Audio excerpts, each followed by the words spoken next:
all back to our third session of this scintillating symposium. And I'm very happy to introduce the chair for this program, Susan Drucker, who is a professor of communication at Hofstra University, as well as a trustee of the Institute of General Semantics. Susan. Thank you, Lance. It's my pleasure to join you today, and I suppose that it's a sign of how successful the first two sessions have been that we did go over, and that we are starting a bit late.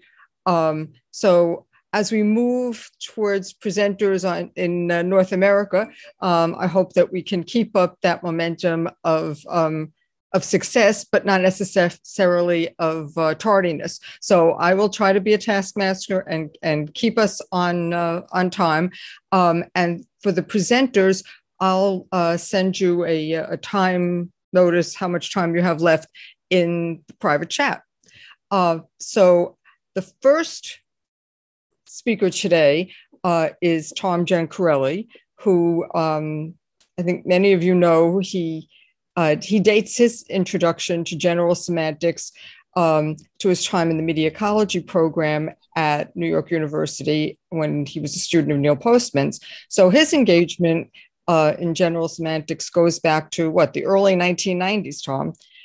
He's the, when did that happen? How many years? Do the math. Thom is the current editor of Etc., and you should be getting the latest. I'm glad you held it up. You should be getting the latest edition, double issue in mailboxes as we speak. And the topic today fits one of the things that I know best about Thom, and it's his love for music and the fact that he is a musician. So today he will present time binding and art, time binding in art. So take it away, Thom. Thanks, Susan. I'll hold this up again. This is the cover is by Dom Heffer, our art editor. And it's a picture of a number 2 pencil. And it says, of course, at the bottom, this is not a pencil. Of course it's not, right? The map is not the territory. The word is not the thing. The mediated reality is not the reality. The signifier is not the signified. But 4 years before, Alfred Korzybski published Science and Sanity, where he first wrote those words, right? The map is not the territory. In 1929, the Belgian surrealist painter René Magritte painted his famous work, right? Ceci n'est pas une pipe, right? This is not a pipe. But my paper, which I actually wrote last year in honor of the centenary of manhood of humanity, is not about maps and territories and art. It's about art and time binding. Time binding, in the most concise terms, is our human capability to build on the accumulated knowledge of prior generations. In the words of Isaac Newton, we learn, we understand, we know, we play our part in moving forward the continuum of the progression of knowledge because we stand upon the shoulders of giants. In the words of my late great teacher, Henry Perkinson, the teacher of teachers, we do this because it's how we become better as individuals, but also as we play a role as a collaborative effort to improve our collective lot, to ensure the perpetuation of the species, and to endeavor to understand the nature of ourselves and of our existence. And of course, we're able to time bind only because we have an additional ability, one which is also unique among living things, and that's our symbol-making impulse and ability. Human beings are the planet's symbol-making species. We are the species that creates or performs communication that goes beyond stimulus response or sign-based or signalic communication, which is to say communication that's limited to information that any sentient creature perceives and responds to from its internal and external environments by means of a central nervous system and senses. Now, by this point in our human history, though, we've invented numerous forms of our uniquely human symbolic communication. Suzanne Langer situates the origins of our symbol making in the origins of our rituals. Imagine, for example, a small tribe among our ancestors as some members set out on the hunt for food. When they're successful and they return, the entire group is understandably in a festive mood. they'll eat. And the hunters are understandably and proudly in the mood to communicate and share the story of their conquest, and are likely called upon to do so. And so in acting out the hunt, we witness the origins of dance in their movements as they pretend to sneak up on their prey, the origins of music and percussion and drumming as they attack the prey, and the origins of acting and musical theater when we put the two together. Likewise, imagine another early ancestor who accidentally cut her skin and wiped the blood on another part of her body or on a piece of stone. The creation of a mark on another surface becomes the foundation of painting. And the earliest paintings on cave walls were likely made in this found way rather than via the inventions of a stylus and a pigment. Now, Mircea Eliade goes beyond these examples, the earliest roots of ritual, to suggest that our ancestors' wonderment at and awe and fear in response to our earthly and heavenly environments resulted in practices that became our earliest religious rites and rituals. And that we also relied upon these early symbolic systems that we now refer to as the arts to tell our stories about the supernatural and the unknown. But in doing so, Eliade also situates religion and the sacred not just as a source of our original and most central intellectual quest, which is the explanation for existence, but as the driving force behind our need for and creation of human language. Others, of course, maintain that speech language, oral speech language, arose from more pragmatic and survival-based reasons, right? The need, an attempt to cross the chasm that separates us so that we can share our internal individual experience and not feel so isolated and alone, and the means by which we can cooperate and collaborate and educate and thereby begin to time bind. In some, though, the development of language marks not only the creation of our most important and privileged symbolic form, it represents our most important technological achievement overall. And it is so, right? Because as the technology of telling, it has helped to bring about and influence and shape all of our technologies of doing. And I thank Chris Nystrom for that distinction. And it is so because as our supreme technology of telling, it allows us and enables us to time bind. But there's more to time binding than language. In Philosophy in a New Key, Langer divides all human symbolization into two camps, the discursive and the non-discursive or presentational. Presentational symbols include all of these original symbolic systems that I'm now referring to as the arts. With respect to our discursive symbol systems, though, there are only two. One is, of course, language, and the other, which serves a function that's similar to language, is mathematics. The primary difference between the two, of course, is that we don't share and use mathematics as democratically as we do language. Some of you know this. Nevertheless, in this age of theoretical physics and cosmology since Einstein, those who are involved with and invested in the project to understand the universe and ultimately our existence largely do their work via advanced mathematics and computation rather than empirical observation. Now, the reason the inclusion of mathematics is important to the project that is general semantics is twofold. And the first is that Korzybski was himself an applied scientist and engineer. Thus, mathematics, integral as it is to science and applied science, in part influenced his belief stated in the preface to Manhood of Humanity, that we might somehow, whoops, who did that? Rid of that. Sorry. As he wrote in the preface to Manhood of Humanity, we might somehow find scientific proof of the human qualities that we call mind, soul, and spirit. The second reason why mathematics is important is that we don't time bind and have never done so across the ages by means of language alone. We time bind as the product of all of our arts and sciences, and not only in the West, right, given that our system of Arabic numeracy was invented by mathematicians in India. We time bind as a result of all of our intellectual activity in language, math, science, and applied science. We time bind whenever and however we record, document, and transmit information. But within the general semantics tradition, the arts have largely been neglected in this conversation, which leads me to the question, do our original pre-linguistic arts and technologies of telling play a role in human time binding? I will tip my hat and say, of course they do. But how, right? What role do they play and have they played? I'm going to suggest that they play two. The first is that we time bind within our non-discursive human arts. And the second is that we time bind by means of them. Now, let me just cut to the chase. I'm trying to make this presentation as brief as possible and say, I'm going to use as my examples to get into this just painting since the Renaissance. And I'm even going to do this in as brief terms as possible. So if you're lucky enough to visit Florence, Italy, and wander through the Uffizi Gallery, which arguably contains the world's most significant collection of Italian Renaissance art, there comes a point at which you turn a corner and everything changes.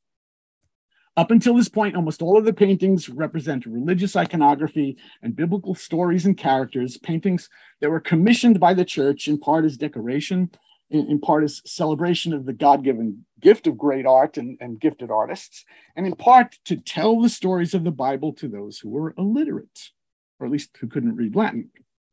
And then suddenly you turn this corner and you come upon the painting, The Birth of Venus by Sandro Botticelli, a painting which it is largely accepted was commissioned by a member of the Medici family. The Birth of Venus is clearly not religious in nature, at least not with respect to Christianity and the religious doctrine of the Catholic Church. Venus is the Roman pagan goddess of love, beauty, and fertility, who in the painting stands upon a giant scallop shell at the seashore. What the painting quite abruptly represents then is the Renaissance shift away from painting commissioned by the church to paintings commissioned by the nobility and wealthy merchants. The dark ages of the early medieval period are all but ended. Venus is dated circa 4. Hang on a second. Venus is dated 1486, 31 years after Gutenberg's invention of the mechanical movable type printing press, and 31 years before Martin Luther nailed his 95 Theses onto the door of the castle church. In fact, it can be said that with this shift, the stirrings of the modern age, the medieval era, has begun. Another important shift that took place about this time, but which is more difficult to pinpoint in any one work of art, is the development of the system of mathematical rules for painting on a two-dimensional surface, known as linear perspective. Now, Da Vinci is typically but incorrectly credited with inventing perspective. It was in actuality first developed by the humanist and artist Leon Battista Alberti in his 1435 treatise De Pictura, which is translated as On Painting. Leonardo himself probably learned it when he served as an apprentice to the artist Verrocchio in Florence. And what perspective achieved, tens of thousands of years after it first occurred to our ancestors to create visual representations of their life's world on the wall of a cave, is the ability to render a semblance of three-dimensionality on a two-dimensional surface. I'm reminded of friends of mine who applied to the architecture program at Cooper Union in New York City in the days before the web. Right, the application booklet included a page with the following instruction. Pretend that you are standing inside of a shoe. Pretend that someone is stepping into the shoe. Draw this. What I need to point out is that so much of the painting commissioned by the church prior to the Renaissance, right, depicts figures who appear unnatural and unreal, misshapen and out of proportion in contrast to one another, and all else within the composition. Perspective changed everything in this regard. Now another, and again, I'm doing this quickly and jumping across the time here. Another significant advance in painting took place in the late 19th century, when a group of European artists became media theorists. That is to say, in an age in which we already had the new art of photography, which not only represented reality, but directly captured an image of a moment in time, this particular group of painters recognized that the representation of reality through the painting of portraits, still lifes, and landscapes had effectively been rendered a dead end. Sorry, I was checking to see if that chat was from Sue. As a result, they became reflective about what they did as painters, artists, and invented the movements in painting that came to be known as Impressionism and Pointillism. They realized that painting is not merely a matter of reproducing shadows and light, including all of the colors of the light spectrum, on a two-dimensional surface, but that it's created by means of brushstrokes and pigments. Thus, they began to play with the medium, with their paints and brushes. Their art was no longer meant to be an exact representation, and certainly not meant to compete with photography. Instead, it was as much about the painting and this new way of thinking about and practicing painting as it was about what a painting might represent. To invoke Marshall McLuhan, the medium became the message. Now, in the course of just a few decades, with Cubism and into the 20th century, this philosophy and practice, this new way of considering what painters do and what painting is for, morphs even further. Because if you can play an experiment with brushstrokes and color as representative of bits of light and shadow, and the very nature of form and composition, why not take this continuum and its momentum one step further? With respect to the idea of philosophical questions about what painting is and should be. That is, why endeavor to render and represent reality at all, right? What the artist and what the rest of us can see. If the medium has become the message, why not conceive of painting simply as whatever the painter commits to canvas? Why not consider painting either as the creation of an image that the artist sees in his or her or their mind's eye, or one which simply comes into being as the artist applies paint to the canvas? This, of course, is the birth of the philosophical movement known as abstractionism or abstract art. Now, for those who are interested in this line of thinking toward our contemporary moment, I can recommend a brief book by Thom, who we gave an award to a couple of years ago at the Princeton Club, the book, The Painted Word, wherein Wolf follows this idea of philosophical movements in art toward one conclusion that actually took place: the reduction of painting and art to mere words about painting and on the canvas itself. Sorry. One minute. Oh my gosh. Okay. Having said all this, I'm going to cut to the chase. There is a singular significant difference between time binding in the sense we've come to understand it from Korzybski and time binding by way of art. This difference that makes a difference is as follows. If time binding is the means by which we become better as a species, by which we improve and achieve all we've achieved across the millennia of human existence, if it's the means by which we aim with respect to learning and knowledge toward a perfection that eludes us, but which we strive toward because of the heights we reach by virtue of our trying, what about the arts? The time binding of art and in art is not about getting better and improving. It's simply about innovating new ways to create great art, art which at the same time tries to tell us and to teach us about the human endeavor and experience, about our story, our human story and our place in the universe. The world will never know a painter greater than Michelangelo, but this doesn't mean that a young and aspiring artist should give it up, pack up the brushes, and become an accountant, right? They must not do this because it's their calling to find a way to invent and to create something new that places their signature, their stamp upon the history of the art, makes their work universal and lasting, but also as a result makes their work and their name live on beyond their time on this mortal coil. But this is not the complete explanation. Kenneth Burke, in his first book, Counterstatement, put to rest what was until that time a superficial understanding of artist communication, what it is that artists do. He wrote that the impulse that undergirds artistic creation is not a matter of an artist expressing him or herself and their experience, right? But that the purpose of art and what leaves its mark on us, what achieves greatness, is when we make a counter statement in response to the life and times in which we create. Last paragraph, Sue, sorry. In other words, we can look at the history of art, at all of the works that have lasted, and about which we continue to time bind, by examining how artists and their work held up a mirror that not only reflected, but refracted and projected their particular place in time, the social, cultural, political, and economic life of the times. And in the end, this is how artists time bind, by continuing to find some individualistic an idiosyncratic way to do this. And I'll stop there. Thanks. Okay, so I gave you extra time.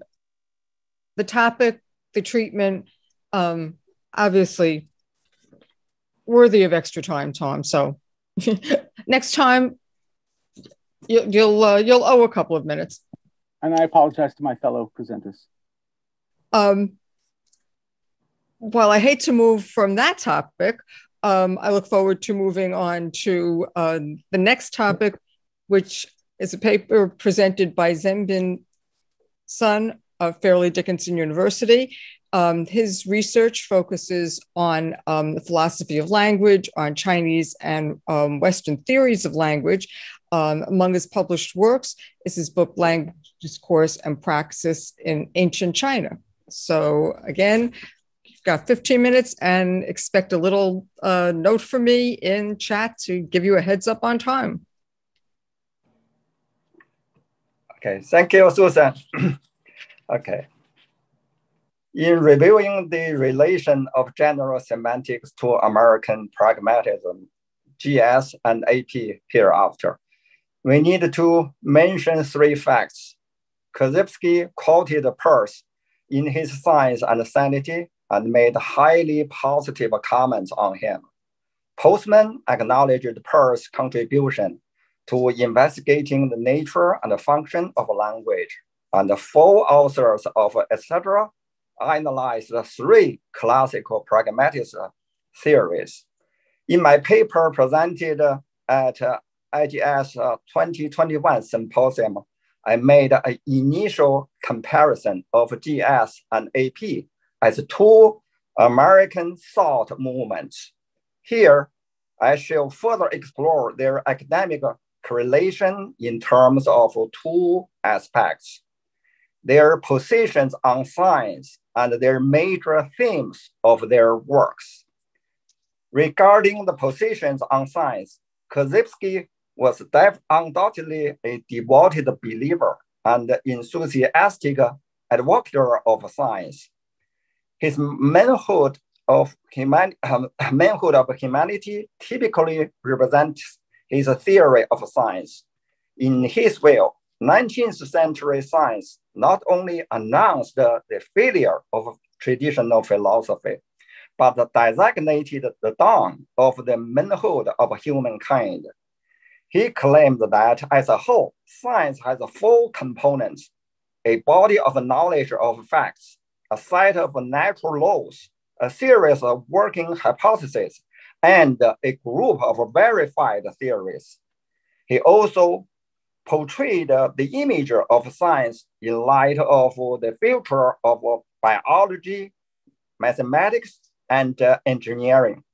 In the case of engineering, for example, it specializes in combining together knowing that and knowing how. It is evident that Korzybskian's science and art of human engineering, his non-Aristotelian system, as well as his intellectual career, are based completely on his interpretation of the essence, method, and function of science. His interpretation typically echoes the basic claims of logical positivism or logical empiricalism. Thus, we can better understand him by contrasting his doctrine with logical empiricalism, especially Schleicher's and Carnap's works. Moreover, as logical positivism has been strongly criticized, not only by major figures in the philosophy of science, such as Popper, Kuhn, Lakatos, and Feyerabend, but also by leading analytic philosophers such as Quine, Goodman, Sellers, and Davidson. We could definitely benefit from these critical theories in developing GS. By the way, considering these analytic philosophers, we must pay special attention to their relationship to the neo-pragmatists, including Rorty, Panamericana, Brandon, and Bernstein, as well as their impact on the revival of American pragmatism. As a science and the scientific method hold great prestige in late 19th century and the early 20th century, they powerfully influenced all classical pragmatists. Peirce, for example, worked as a scientist at the United States Coast Survey for about 30 years. The method of science is to him the most effective one among all the methods used in intellectual inquiry. It is by means of this method not only does he advance his pragmatic Marxism, but, quote, lay the foundation for a scientific philosophy, end note. James was trained in medicine, physiology, and biology, which were the subjects of his early teachings at Harvard, and led him to recognize the crucial function of empirical data in the verification of theories. Mead was considered the father of the school of symbolic interactionism in sociology and social psychology because of his initial and successful endeavor in synthesizing Darwin's, Hegel's, and Dewey's functionalism term in psychology. Dewey was a well-known public intellectual and called by Mead as the philosopher of America. This is to a large extent due to his theoretical constitution of the ideals of American democracy and American people, which illuminates the continuity between recognizing the biological evolution of life and accepting, quote, an evolutionary explanation of the human person that would be compatible with human freedom and moral responsibility, end quote. Lewis, on the other hand, articulated the relation between objects, concepts, meanings, and values by emphasizing the decisive role that experience plays in forming and developing knowledge. In his view, experience is empirical, linguistic, cognitive, experimental, and active. It is of special importance to recognize that his theory of knowledge synthesizes science and value, since many people believe that value must be separated from science. Taken together, classical pragmatists exemplify the influence of science on philosophy. The influence mainly displays in their notions of evolution, experimentation, and logic. In the first place, they turned the achievements in biology, especially Darwinism, into a new paradigm in understanding the nature of humankind and his relation to environment. Possibility, continuity, growth, and process became their categories for discussing truth, good, and value. In the second place, they believe that while the world is independent of our mind, knowledge is the result of physical, psychological, and social experiments as hypothesis-guided operations. This kind of knowledge not only connects thought and action, but aims at justifying desires and fulfilling goals as well. In the third place, although not applying mathematics directly, they did include theories of logic, which is the foundation of mathematical truth. In their philosophies, since intellectual inquiry can only succeed by utilizing logical principles and logical references. Certainly, the most attractive correlation between early general semantics and classical pragmatists lies in the overlap between their research themes, including but not limited to communication, cognition, evaluation, and action. Whereas Korzybskian coined the term time binding to stress the accumulation and transmission of knowledge from generation to generation, and Chess talked about how to improve communication and knowledge by means of mathematics and better use of daily language. Each and every classical pragmatist discussed the communication. For instance, Peirce paid special attention to community and held that reality results from the interaction among the members of a community. And Mead articulated the vital function of communication in establishing an individual's self and a society's democracy. Moreover, as Korzybski and Hayakawa analyzed the process of cognition through either the model of structural differential or of abstraction ladder, both James and Dewey suggest that a three-stage process of abstraction, singling out, symbolizing, and systematizing. James spent, quote, most of his effort analyzing the functional relations among concepts, mental states, and objects represented, while Dewey frequently analyzed the process and the purposiveness of mathematical abstraction, end quote.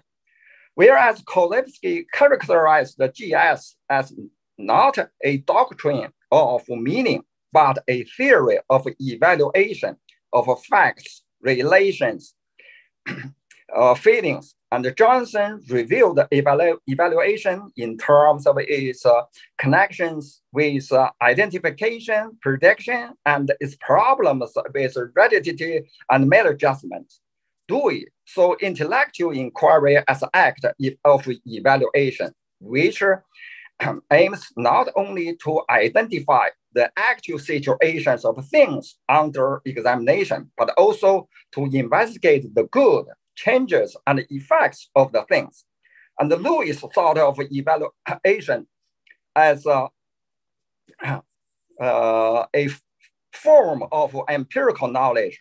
More importantly, he pinpointed the goal of evaluation as figuring out the value quality of things so that it can predict and guide human behavior.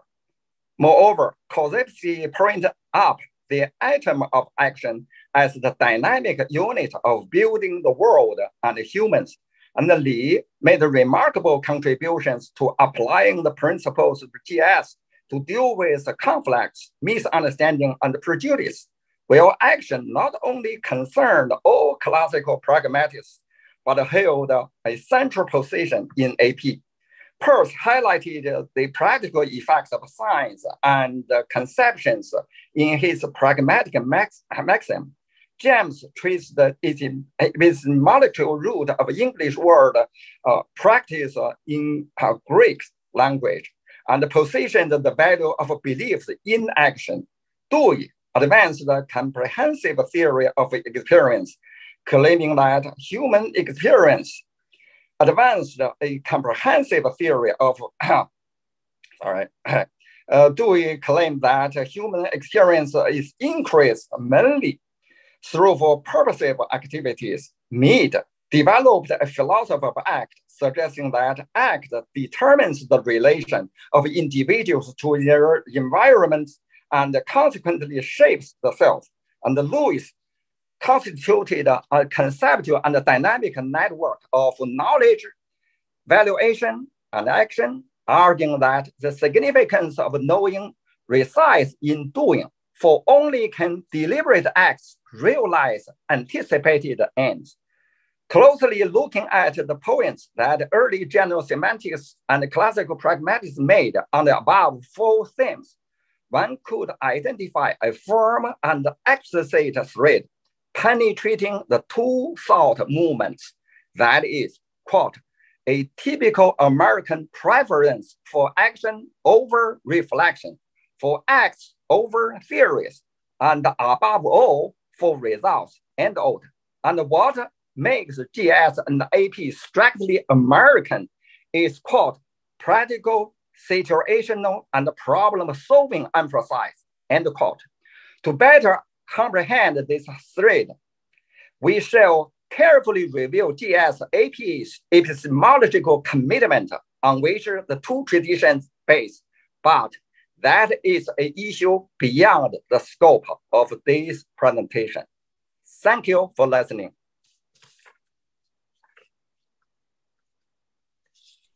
Thank you, and thank you for keeping it right on time. Appreciate that.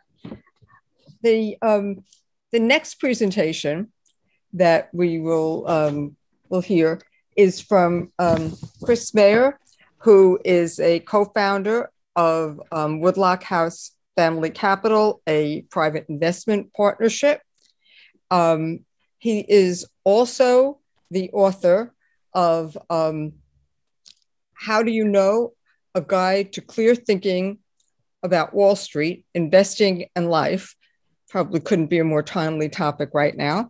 And this was published by the Institute of General Semantics, and he received the 2019 Isai Hawakawa Book Award. He has a forthcoming book also to be published by the IGS entitled Dear Fellow Time Binder. So take it away, Chris.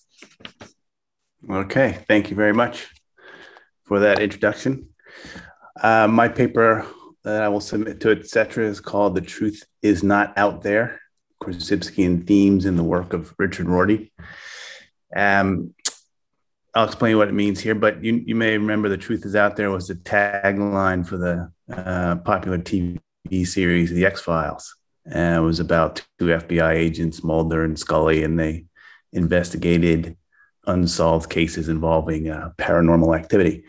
And I made a great tagline, and Richard Rorty, who's I'll talk more about him in a minute, pointed out most emphatically, quote, "The truth cannot be out there, cannot exist independently of the human mind, because sentences cannot so exist or be out there. The world is out there, but descriptions of the world are not," unquote. So TV producers wouldn't like Rorty, but in my paper, what I want to do is kind of explore a little bit about this line of thought and show you how some of Rorty's ideas echo Korzybskian themes. And I'd also want to show you a aid to thinking from Rorty that's kind of akin to an extensional device. It reminds me of one. So I'm not going to talk much about Rorty. I mean, he was one of the more talked about philosophers, particularly in the 80s and 90s. And I'm not aware that he ever read any Korzybski or knew anything about general semantics. And there seems to have been minimal engagement between the general semantics camp and Rorty, at least if the archives of etc. and the general semantics bulletin are an indication. I did a little search to see if they're of Rorty's name, and only came up a handful of times, or a couple of footnotes and a couple of quotes, but nothing of substance. So maybe this paper will be a start of a bridge there to span that gap. But Rorty described himself as a pragmatist, and his favorite philosopher was John Dewey, who he frequently quotes. And his brand of, Rorty's brand of pragmatism, I'd say, has a lot of similarities, or affinities anyway, with Korzybski's general semantics. And chief among them, I would say, is his mindfulness of abstractions and how they hang together with other abstractions. So, you know, to get back to this idea that truth is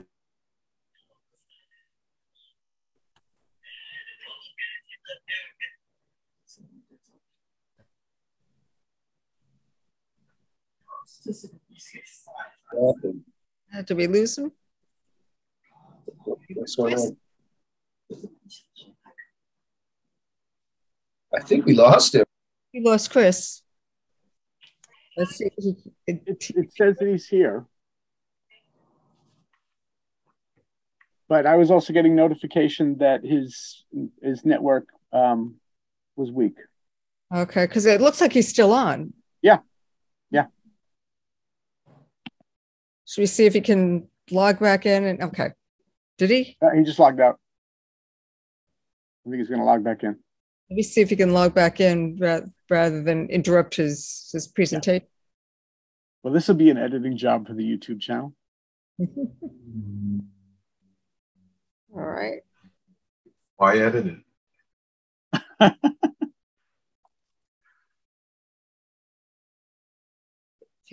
If he can't log back in shortly, we can move on to Laura and then come back.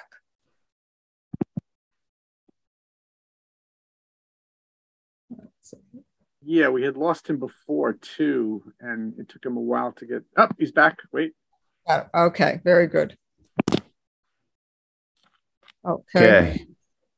Okay. I don't know. Am I still on? Okay. Sorry about that. I don't know. I've been listening to the thing for hours and it worked fine. And then of course I speak and it goes out. You know, it's what can I do? But anyway, I wanted to yeah. I wanted to get to the one thing where where he has an idea that sort of reminds me of an extensional device. So he had this idea where he's trying to get us away from this idea of correspondence itself, get us away from the idea of thinking the world has some kind of intrinsic nature. He wanted to say that the world didn't have any intrinsic nature at all, and he wanted to do away with that whole kind of idea. So his one idea was to think about things in terms of numbers. And this is kind of like Korzybski, because Korzybski, always talks about nothing exists in isolation, everything exists as a relationship to something else. So Rorty too emphasized this point, and he has a really good essay called Pan-Relationalism, which is in his new book called Pragmatism as Anti-Authoritarianism. He says there he pushes back against this idea of words as word pictures, and he says, so here's the extensional device. So he said, think of things as numbers. And the nice thing about numbers is that they are very difficult to think of them as having any kinds of intrinsic nature. So you can take an example like number 10. What can we say about the number 10? We can say it's more than 5, it's less than 15. We can say it's a sum of 7 and 3. We can describe it as difference between 12 and 2. Yeah, we can say lots of things about the number 10, but all these descriptions only relate 10 to other numbers. They don't say anything that intrinsic about the number 10. And moreover, there'd be no point in trying to defend the position that 10 has an intrinsic definition or some kind of absolute. It doesn't pay to be an essentialist about numbers. And in the same way, it doesn't pay to be an essentialist about, as quote, tables, stars, electrons, human beings, academic disciplines, social institutions, or anything else, unquote. Instead, think of things as embedded in a web of relations. There's nothing to know about these things except an infinitely large number of descriptions about these relations. So, maybe whenever you have a term or a phrase or a concept that you're puzzling over the meaning of or definition of, maybe you could do, in the spirit of Korzybski, you could have a little number sign after it. So you could say American with a number sign after it, or general semantics with a number after it, which will remind you to think of it in terms of relationships and usefulness instead of a static essentialist definition. So I like that idea. I said it gets you to focus more on kind of practical matters, and you allow yourself to be open to potential better description.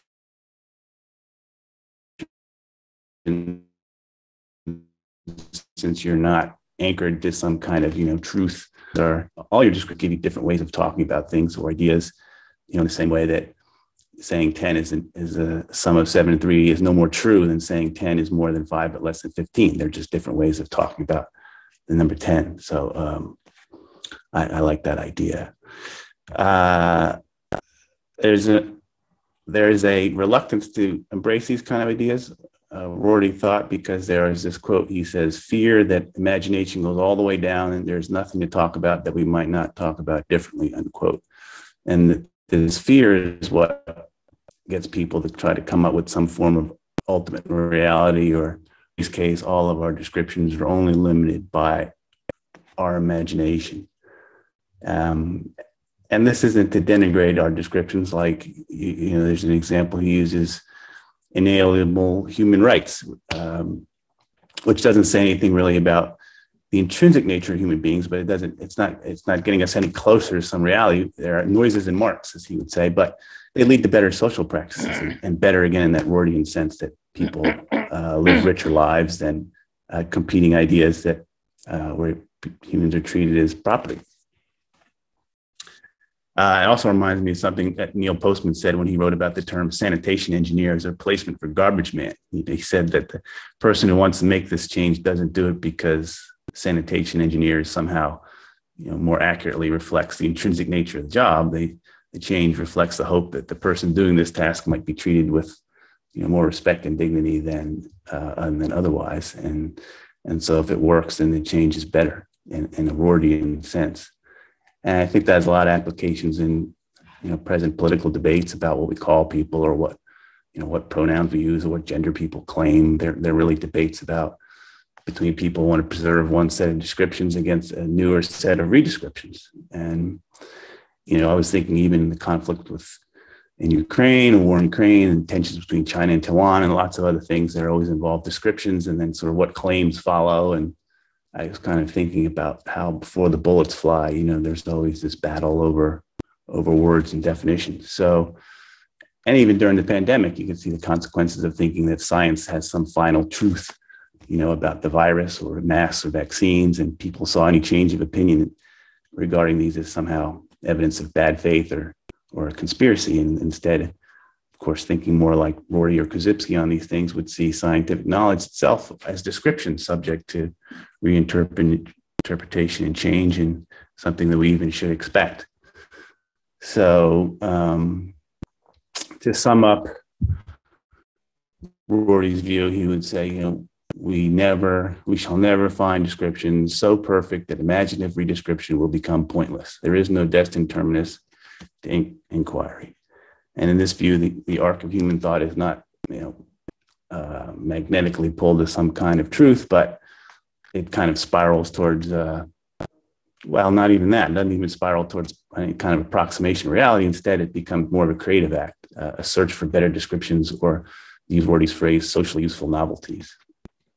And, to get back to the X-Files there, when Mulder used to say the truth is out there, his more skeptical colleague, Scully, would always say, and so are the lies, made for an entertaining exchange. But I think, thinking more like the way Rorty would say, you might say that, a better redescription there would be, what's out there is limited only by our imagination, and that our imagination creates new ways of thinking whose adoption may or may not be a good thing. So that's the bulk of what I wanted to say. I would say that, if you wanted to read a little Rorty, my recommendation would be there's a book called Philosophy is Poetry. It's very short. It's less than 100 pages. It's a really good read. It grew out of a series of lectures, so it's very accessible. And it really kind of states his mature philosophies, mature pragmatism. So I think I'm pretty close to my time, and thank you very much. And sorry for the little glitch in the middle. Thank you, Chris. And we're actually dangerously close to being on time, so we'll push on.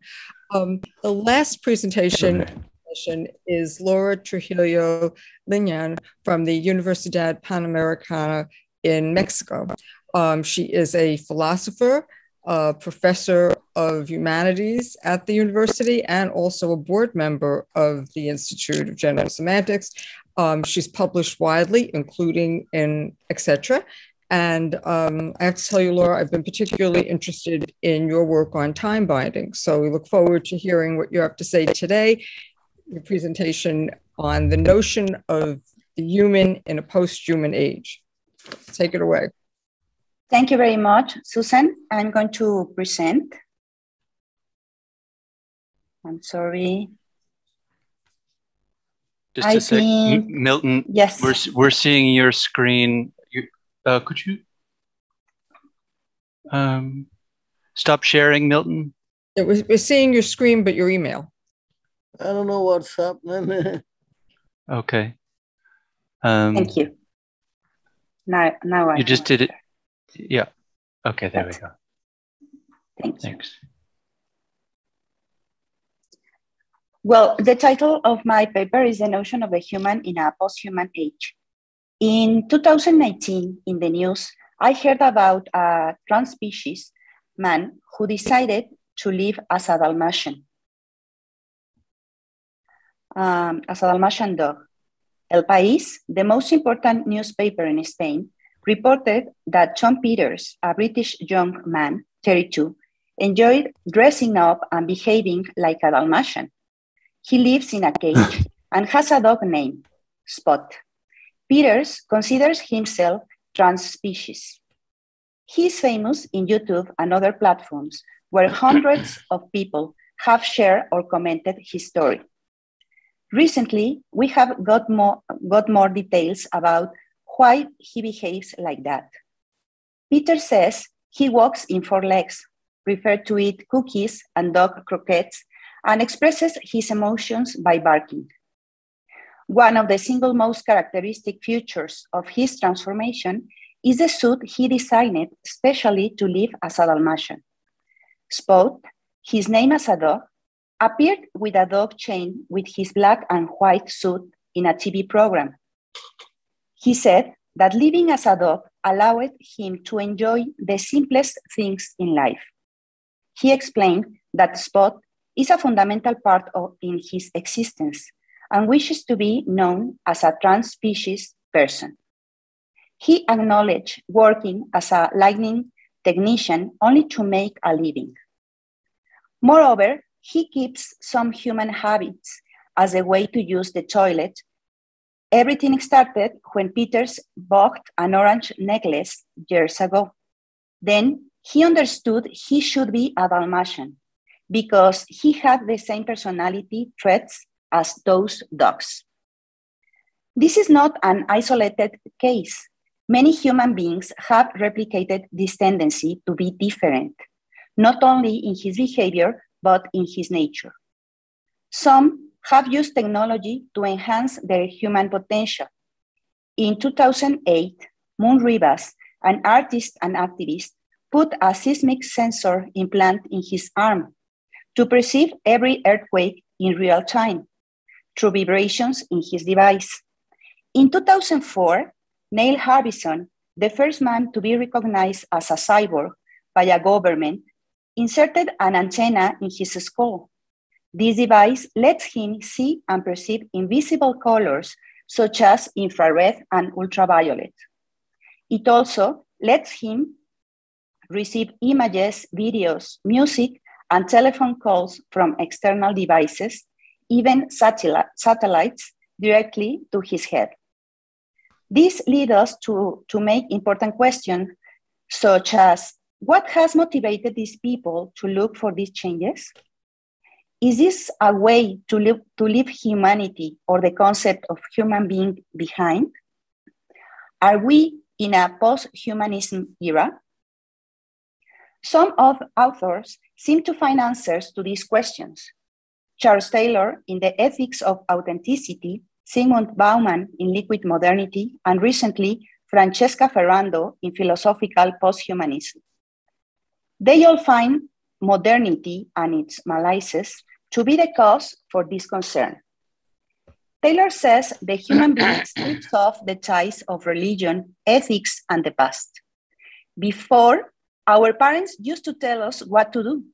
Now, I am the one who decides what or not to do. This opens a new door, not only to a grown view of freedom, understood of the power to choose to be and do anything, but also to a door for the individualism in which I am the center and nobody else is important. Not even my past, my family, my roots, my traditions.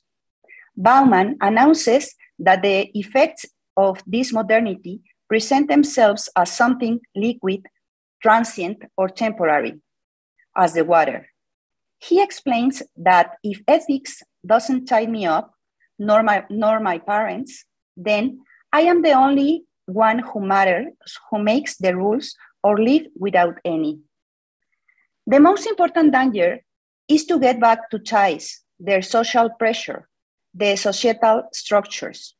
That is why a person decides to live with no rules. According to Bauman, young people are living this way, or at least they think they live in such a way. The consequence of this walk of life is a fear to make any commitment, either in love, work, or moral rules. They will not get married. They don't want any responsibility for any ties. For Nietzsche, the human being goes through a similar process. In his book, Thus Spoke Zarathustra, he explains how the metamorphosis of the spirit develops in 3 stages. The first stage is the camel, which represents that stage in our life in which we are depending on external authorities. The camel is an animal which often carries people, or human belongings on their backs. Most likely, the camel would rather be free from this task, but they cannot liberate themselves yet. Therefore, the camel says yes, but would rather say no. This stage cannot be permanent because the camel eventually turns into a lion, which would conquer his freedom and be master in its own desert. The lion represents rebellion and freedom. The lion says no and wants to say no. An example of the lion is a teenager who tries to find his voice in separation from one of his parents. The third stage and last metamorphosis of the spirit is the child, who only says yes when they want to say yes. Let's think, for instance, of a very young child, 6 or 7 months. If this child is hungry, he will eat and he will cry if there is no food. If he is not hungry, he will not eat, even if his parents try to feed him.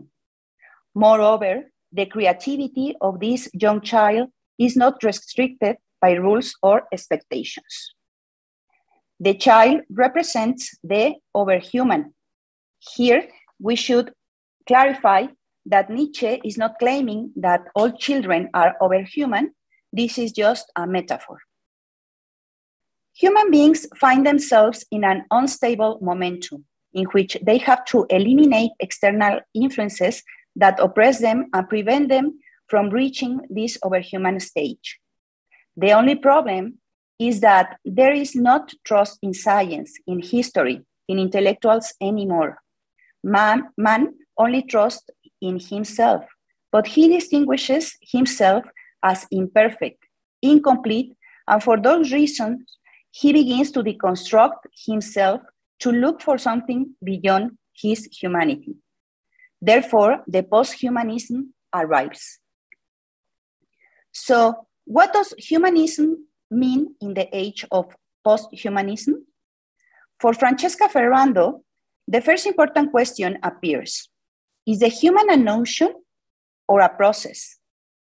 For many, the most logical answer is that human is a noun, a notion. You are born a human being or not. However, Ferrando emphasizes that in fact, human is a verb, and the reason is explained through history. The word human is derived from Latin humanus, an adjective cognate to humus, meaning earth, ground, soil, whose symbolic realm, according to ancient Romans, was marked through its opposition to the divine, the bestial, and the barbarian. Likewise, the term human derives from the Greek anthropos, and although the Latin term humanus and the Greek term anthropos cannot be assimilated, the Greek understanding of anthropos has had a deep influence throughout history on the reformulation of the notion of the human. Aristotle, who in Politics Book 1 famously defined the human, anthropos, as a political animal, suon politikon in Greek, that is connected to the polis, meaning the city, which represents civilization. I'm quoting, "Man is by nature a political animal," end of quote. For Aristotle, anthropos is not act, but potency. A man is not born anthropos. He needs to develop himself, grow, and be educated about traditions, values, and civic norms at the polis. Here, anthropos unites with humanitas. For the Romans, this term has everything to do with culture, reason, civilization. We can see that both in Greek and Latin, the human has something to do with a process. That is why human is a verb and action. What does posthumanism mean in this definition? Post in Latin means both behind if related to space and after if related to time. Posthumanism implies to leave the human being behind, or at least his definition as the Occidental tradition taught as a superior being, perfectible, capable to reason, and with an essence that determines who he is. If we leave this posture behind, if we distrust the past, we find ourselves nowhere, attached to nothing. We find ourselves in a shapeless mass that requires to be shaped. But in posthumanism, the human being has discovered himself intelligent and overhuman, but imperfect. He needs to be shaped by his emotions, feelings, values, traditions, and circumstances. We question our human biology and challenge what means to be biological. Nature is presented as an accidental design, while we, as separated from nature, are challenging our own biology. The theoretical dissatisfaction takes him or her to look for the ontological.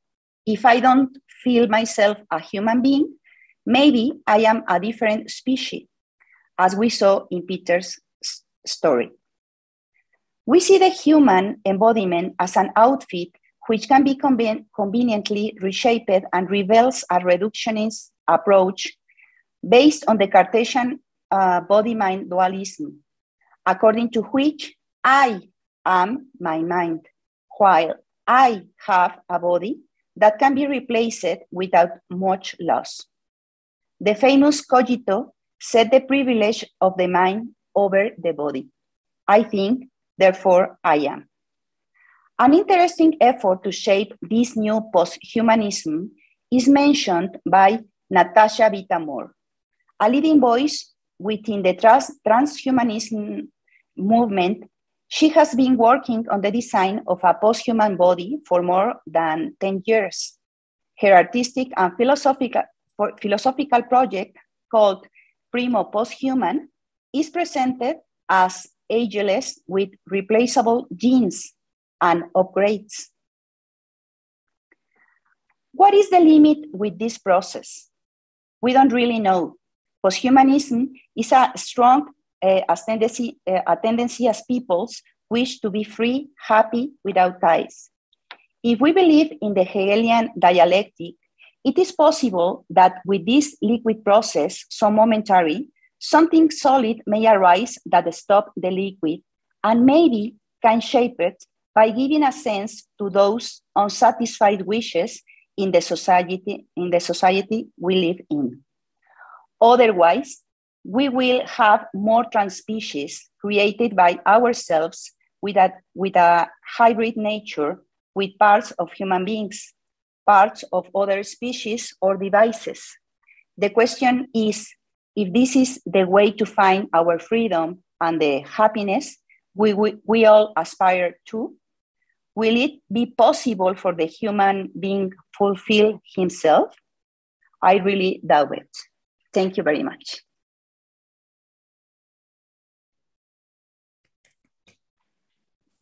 Okay, I thank all of the speakers in the session, and now that gives us time to take some questions and have some conversation before the break. Martin? Okay, let me just show up. I'm not at the Golden Gate Bridge, but that's the background. Okay, so I just enjoyed all the sessions. I wanted to say, Thom, I'd love to get your talk if you send it to me. My wife's Kathy's a photographer. I'm sorry she's not here. She's somewhere else, but she's an artist, and I love it. It's really so inspiring. I would love to read it to her. Also, I'm putting out a book of satires, and I'm realizing I'm not Jonathan Swift or Stephen Colbert, but you give me the inspiration to put out the book because I'm trying something new and I'm time binding. So that's great. I really appreciate it. A lot of good insights there. Zhenbin, stay with you. Tons of good stuff. The line, particularly Americans prize action over reflection, just hit me immediately. Ding, that's absolutely so true. I do that too, so I have to slow down. Chris, also a great presentation. I know a little bit of Richard Rorty, not too much of his work. I'm certainly going to look into philosophy. It's poetry. It sounds wonderful. And while you were giving a presentation, someone in the chat when you were away because of internet problems said tech happens. It's a great line. I'm going to use and not give credit to the person who did it because I don't know who did it. I think it was Stephen, but great job. And Laura, you had so much in there that it's going to take me at least a week to figure it out. But I got such a kick out of Dalmatian Guy because I sort of hook him to the first presenter, Renee, in terms of achieved celebrity. I think with him, it might be unachieved celebrity, but he's going to be probably celebrated for the shtick that he's doing. But it's really fascinating. So thank you all. Appreciate it. Can I get in on this? Can I say something? I guess this is maybe a question for both Laura and for Thom. You know, to what extent have people always been post-human? I mean, isn't that part of what we mean to say that we use fire, that we cook our food, we wear clothing? And now when you take things like sophisticated mathematics, forms of music, forms of contraception, eyeglasses, this right here, you know, have we always been post-human? If I just say, I think for Langer too, there's not an instinct for language. So language has to be handed down intersubjectively, collectively. So there's a sense in which the person is always already somehow more than themselves or beyond just a natural being, as it were. So in order to be post-human, that means we have to have been human first. And so you're saying that language, the development of language creates that line? That some of the categories that were used that introduced the notion of the human are already suspect. That it took writing and other forms of rebellion against our nature for us to grow into the kind of resources that then define humans, as it were. I mean, the effort to define human already seems somewhat along the line of a post-human. Do you see what I'm saying? Like I think part of the question is, what do you mean by human, right? I mean, and we can say time binding, but I think that to the extent that you're wearing glasses, or like, I mean, I don't want to turn it into a political thing, but I feel like the Roe v. Wade stuff, you know, the contraception seems to be a pretty robust and important technology that's liberated people from otherwise a kind of installment in nature that I guess, you know, does that mean women who are using contraception are post-human? Well, Corey, I think one of the problems we have about the concept of human is that we don't have an objective definition of this concept, because when we have this clarity, this objectivity, then we have limits, and without limits, the human could be anything, everything. So this is the problem with this era or with the post-humanism, because there it looks like there is no boundaries. What do you think the concept? Clark's work? Yeah, you're basically claiming that we're natural-born cyborgs. Sorry, I didn't listen to you correctly. Andy Clark's work, that we're basically natural-born cyborgs.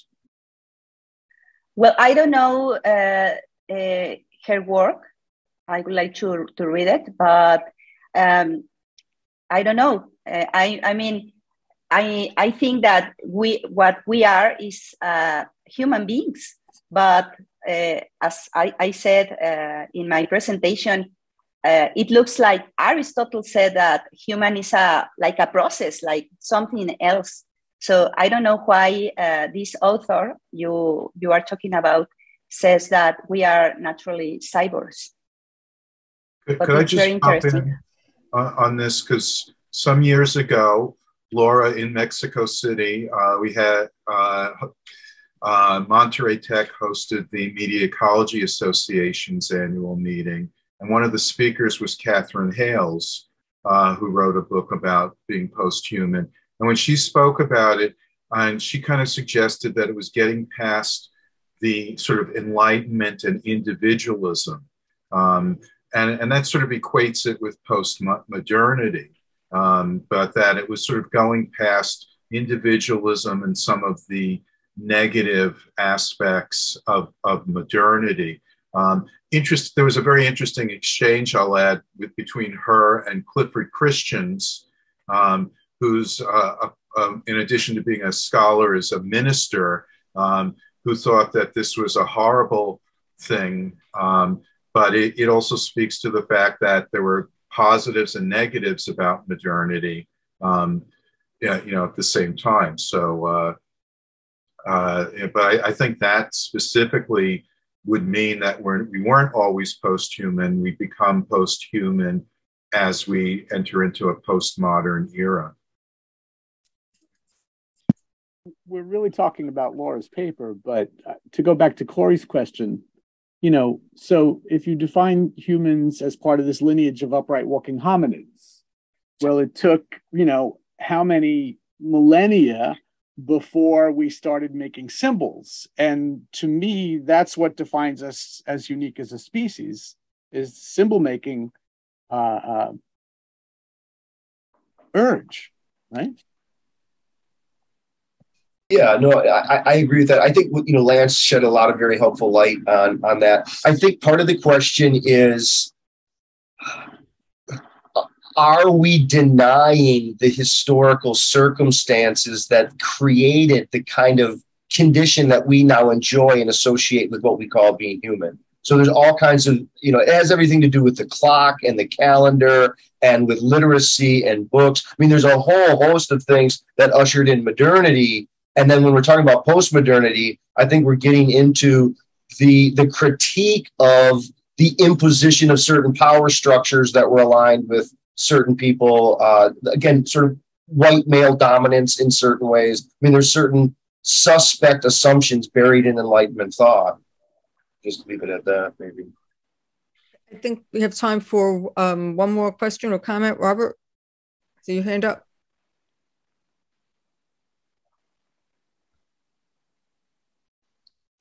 I just want to point out too, so people are having trouble restarting their video. Okay, so give him a second and see if he can rejoin us. In the meantime, okay, never mind. In the meantime, I should have taken it off sooner. I'm sorry. Thank you for the discussion.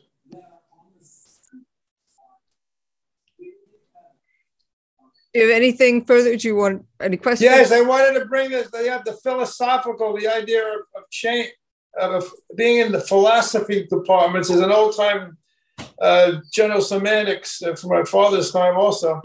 And the problems of getting it more widely accepted and the importance of change and stability and the need to move ahead more progressively and constructively from whether it's Albert Ellis, rational motive therapy, or today's media ecology and the impact of that and how important that discussion is, how we're all products, and as well as the idea of the picture of Putin and Hitler and the idea of fascist propaganda, and are we being gaslighted all over the place today, and the need for more constructive engagement and reconciliation to a more positive place, I think is what we've been discussing or bringing up. But isn't that a philosophy? Rather than being overly competitive, which causes so much inhumanity, death, and destruction, marriages and everything else, to nation states. I hope that wasn't too much. Thank you for that. To me, it brought that up. Today, we're all post-COVID, seem to be using I guess we all are, our media so much, and the idea of products of our media cultures. And don't we need a better culture, compatibility and reconciliation and alliance of civilizations is something I worked on at the UN. And don't we need to go back to a more constructive culture, mutual respect and consideration for women too, and the importance of independence and sovereignty is an important part of it, not only for Ukraine, but also for women. And people of everybody's different. That's type of attitudes and not being afraid of taking, as Laura was saying, bringing up values of a more humanistic nature and inclusive societies. Thank you for it brought that up to me. Okay. So thank you for it. Why shouldn't that be a broader philosophy, right? On that note, I want to thank all the presenters and everyone who's here and participated. It's a good session when you are taking notes and there's a paper in that, or this links to something that I'm working on. And I have a page of notes of a new direction and a new paper that I want to work on. So since I have my co-author on, be warned, there's a paper in this. And with that, I know that we are into lunch, dinner, middle of the night snacks. So Lance, will we start back at the pre-planned 2:30? Yes, we'll take a 45-minute break